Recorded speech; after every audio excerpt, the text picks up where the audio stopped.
Hi, this is Evan Davis. I'm the entertainment editor with the Vegas Voice, and I'm here with Elisa Fiorillo, and we're gonna talk about whatever comes up, nonsense type of stuff. Okay. So, yeah, nice to have you here. Nice to be here today. Yeah.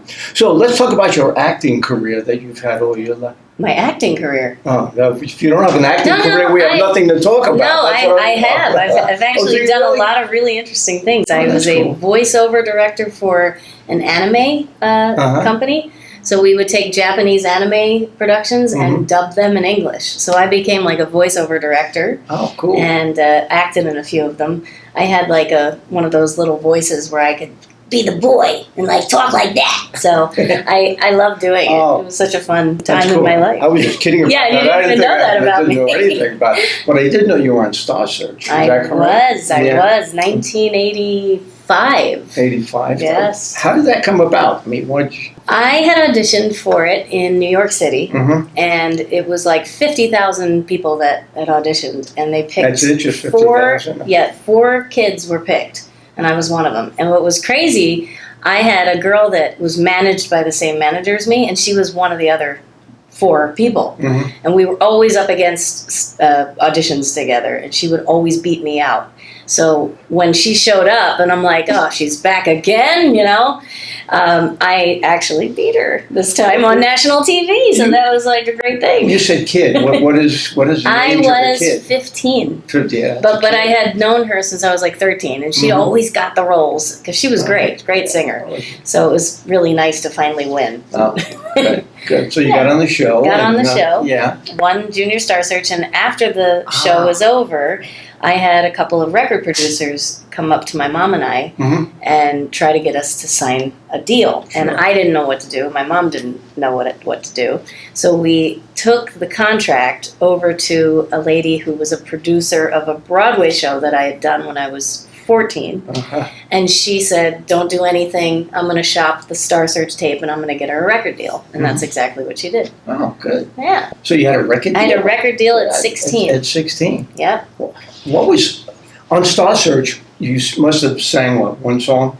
2 songs. 2 songs. What were the songs you sang? First week it was Stacey Ladisaw, Miracles, and the second week was Don't Cry Out Loud, Melissa Manchester. Oh, my favorite song. Such a great song. And I did the big note, you know, because Sam Harris was such a huge Star Search winner, and that high note that you held really long seemed to do it every time, so I did one of those So songs. when you're in the car or in the shower and you're singing, what song is your favorite?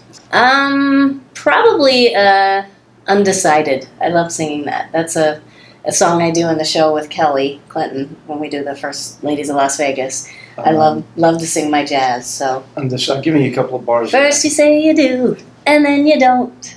And then you say you will, that's when you don't. You're undecided now, so what are you gonna do? Okay, yes. It's like a swinging. So you're with Kelly, where? Kelly Clinton and I, we've worked together for many years. She was probably the first person to give me a gig in Las Vegas.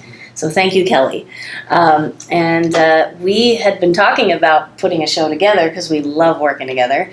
And Rainmaker Productions called us up and said, hey, let's do this. And they've been so supportive and so wonderful. They booked us at the Alexis Park Resort in the Pegasus showroom. Right. And now we're every Saturday night at 7 o'clock. Right. So it's such a great show. I know. I've seen it, by the way, and it is a good show. So if you can get down there, yes, please do. It's a great show. I don't think I'm losing my voice, but that's okay. That's okay. I don't have to sing. You don't have to sing. You're not going to sing today? No? No, Okay. not at all. So do you do a lot of things on social media? I do. I'm not very good at it. I try. My daughter's better at it than I am. But really? Instagram, Twitter, I'm just such a bad tweeter. I'm so bad at it. Do you do good social media, or do you have somebody do it for you? If I wasn't involved in everything I'm involved in, right, I probably would be off of all social media. Really? I'd probably hide from the world. Yes. But since I'm involved in the entertainment industry, you have also, I do have to be out there and involved in everything else. So, yeah. When you first started out, I mean, did you know when you were a kid or 15 or 13? I did. I grew up in a house with a lot of musical talent. My dad is a classical pianist. So he played the piano all the time, and my grandmom would sing, and so. By the way, her dad loves chopped liver, so just Loves his, yes, Sandy's chopped liver. Okay. Go ahead, so.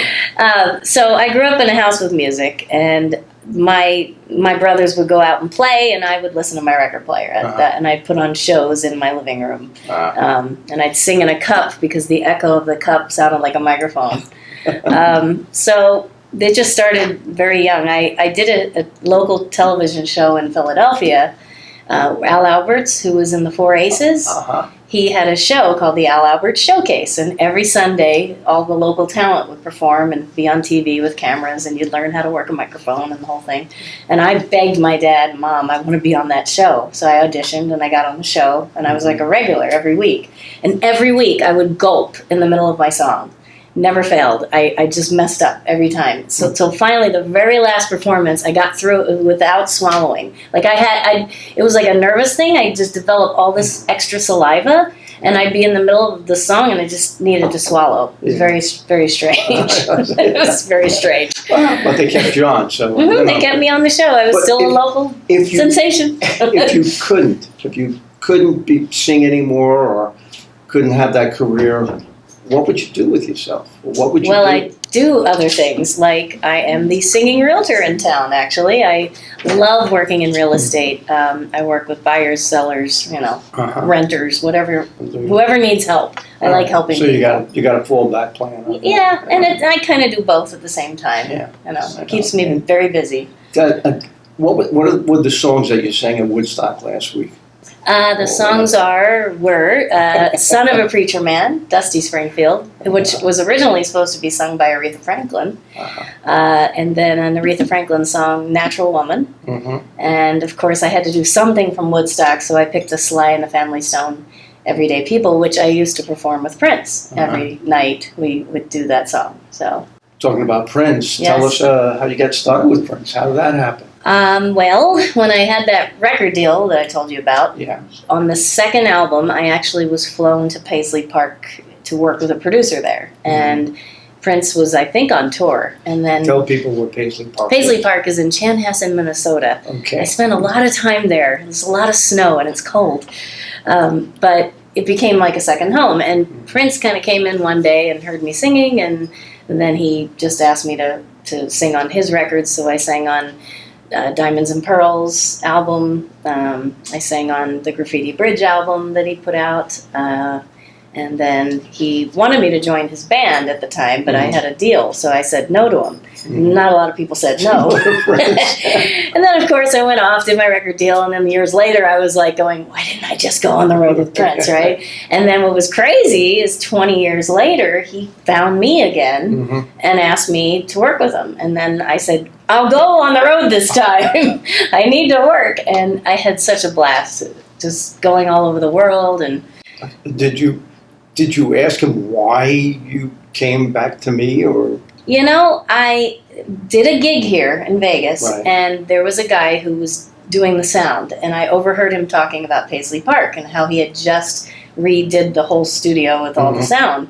And I said to him, I go, oh, Paisley Park, I used to work there. And he goes, oh, I'll tell Prince you said hi. So I think he put it in his ear, and then he just went on YouTube and found me. And then I had this number that was a fake management name that was my home phone number that I thought, what crazy person's going to call me? And the only person who ever did was Prince. So, did he call you directly? Directly. He didn't have his people call you? Well, he had the assistant call first and said, Prince would like to speak with you. So then I said, oh, okay. That's cool. Yeah. That's real cool. Very cool. Yeah. So, what are your aspirations? What would you like to do if you could pick anything you want? If I could pick anything I want, I would love to do another album of my own, original music. So I love writing. I love songwriting. And I have a pop, R&B, funky, jazzy side that I'd like to do a record and start recording that. Have you been a composer showcase with, I've been with there. Your own stuff? Yes, a couple of times. Okay. Actually, one of the songs I sang, Prince bought from me. Oh. He loved my writing. Yeah. And he was one of the biggest people in my life to encourage me to write, and said, I remember when I first got my record deal, that's the first thing he said is, you can be an artist and you can make money, but you can make a lot more money as a writer. So you need to write. How does it make you feel to be so inspirational to these people? It's a gift. It's a blessing. I love writing. And it's crazy because it happens like while I'm sleeping. Like I will dream a melody or I will dream a lyric, and I have to wake up and write it down or record it. Really? And that's how my ideas come to me. Yeah, so my dreams are a little different than yeah, that. I don't want to know about your dreams. Right now, but that's another show, yes, different kind of show. So, what else is coming up in your life? So you'll. Well, I'm still singing with the amazing Bruce Harper Big Band. We have a show Monday, September 23rd at 7 p.m. at the Smith Center, Myron's Cabaret Jazz. Great show. It's called Beauty and the Beat.